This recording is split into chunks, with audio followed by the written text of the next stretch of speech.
Homemade Oreo Guinness ice cream with just a few ingredients.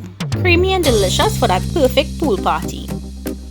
To make life easier, we're using the True Scoops vanilla ice cream mix and their hot fudge mix. They also have a salted butterscotch, which is delicious. Start by adding the vanilla ice cream mix to your bowl with 2 cups of half and half.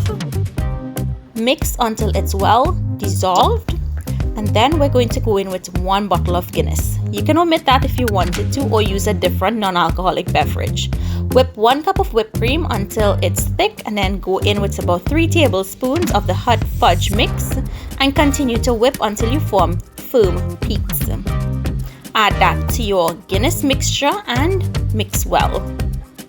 Pour it out into your freezer container and add as much Oreos as you want.